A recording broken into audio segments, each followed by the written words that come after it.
This is RRG Online Academy. This is Rasul and welcome to this writing course.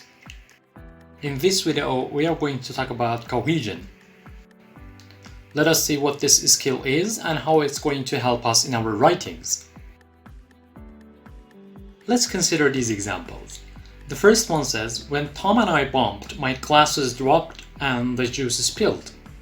And the second example says, when I bumped into Tom, I dropped my glasses and spilled the juice.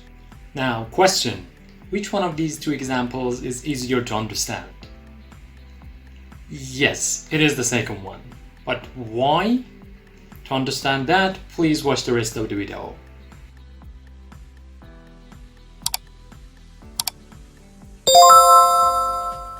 These techniques come from a great book called Style Towards Clarity and Grace, written by Joseph Williams. Should you get the book? No. What I want you to do is this. First, you have to get through some academic writing rules. You have to go with lighter books with some videos like this one. And after learning some techniques and spending some time writing, getting used to it, that's the time for you to delve into that book. The book is very heavy, very professional. So for now, forget it. But these are some important parts that I have cut from that book, and I have tried to make as simple as possible for you to understand. How can we make our writings flow smoother? To manage the flow of the information, there are two general principles of cohesion. Number one, when you start a sentence, don't give surprising information.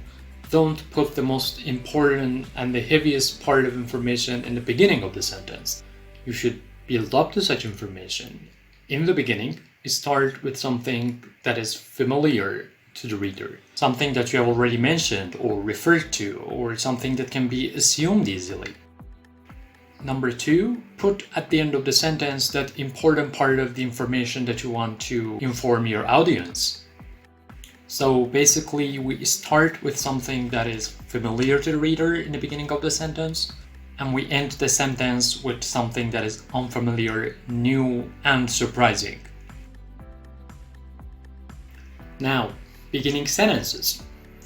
Every time we begin a sentence, we have to juggle 3 or 4 elements that typically occur early on. Number one, we have to connect the sentence to the previous ones. We have to show the connection. How do we do that? Well, we use meta-discourse or conjunctions like and, but, therefore, as a result. Number two, you have to help the reader evaluate the information that you're going to give. With expressions like fortunately, perhaps, it is important to note, and so on. Let's look at this example. And therefore, it is important to note that from a practical point of view. Now, let's analyze it. The first point, and therefore. The word therefore shows that we are drawing conclusions. So basically what has come before are premises or assumptions that we have used to get to this conclusion. The second part, it is important to note, we are putting emphasis, we are saying that something important is going to come. Number three, we locate the action in time and place with things like then, later, on May 23 in Europe, or whatever you use in your sentence. We are going to advance the previous example. It says, and therefore it is important to note that from a practical point of view, in the northeastern states in recent years, Voila, you put it in time and in action. Number four, and most important, we announce at the beginning of a sentence its topic. Topic being the concept that we intend to say something about.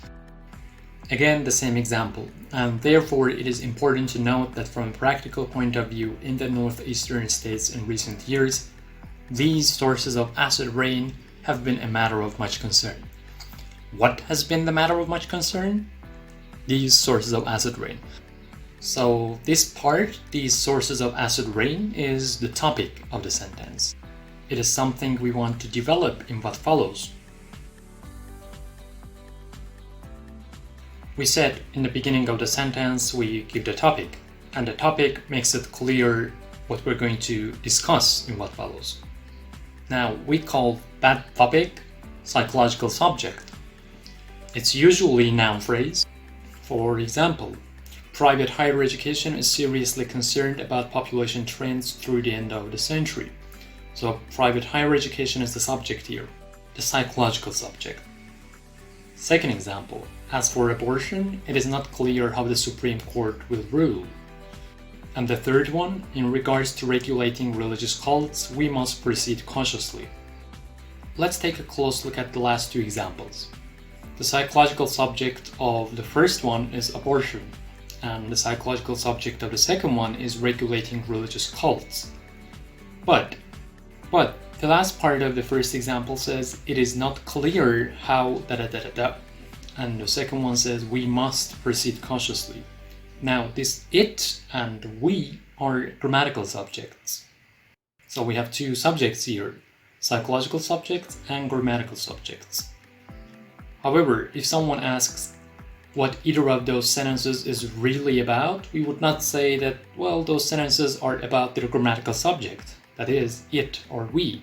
Those sentences are about their psychological subjects, that is, about abortion and regulating religious cults. But the sentences are confusing. How do we solve that? In the clearest writings, the topics, that is, the psychological subjects of most sentences and clauses are their grammatical subject. Keep this in your mind. Now, if we consider the examples we started this video with, we will understand why the first one felt off and why the second felt more natural. The first one says, when Tom and I bumped, my glasses dropped and the juice spilled. And the second says, when I bumped into Tom, I dropped my glasses and spilled the juice. My question for you, look at the first example. What are the subjects?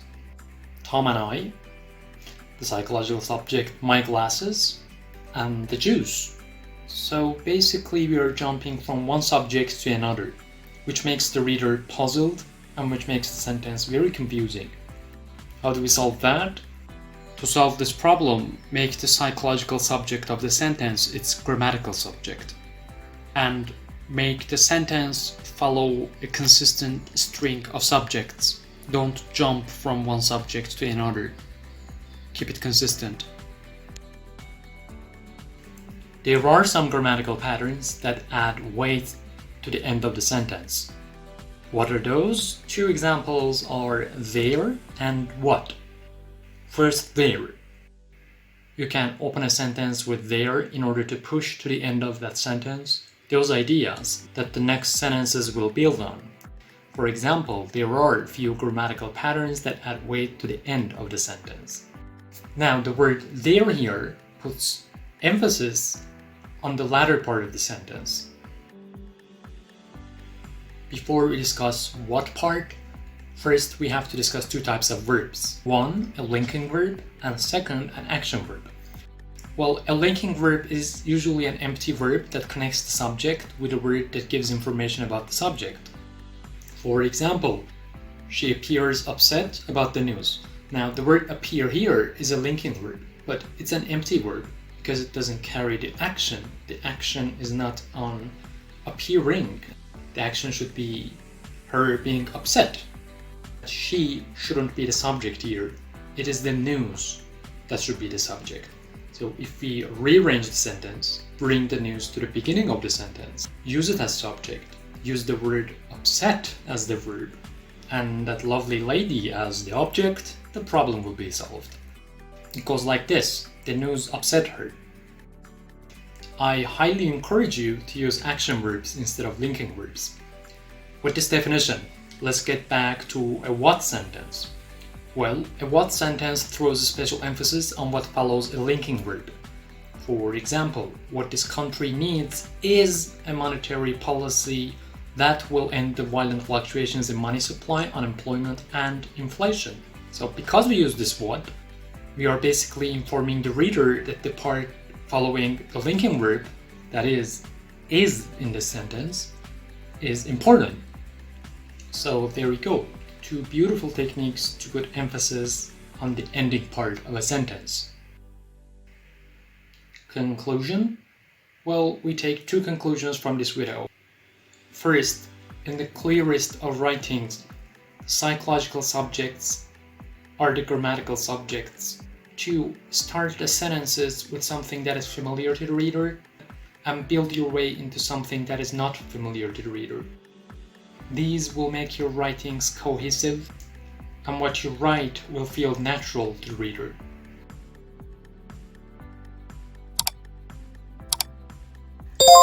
Thank you so much for watching this video. Please like, share, subscribe to help the channel, and stay tuned for the other videos.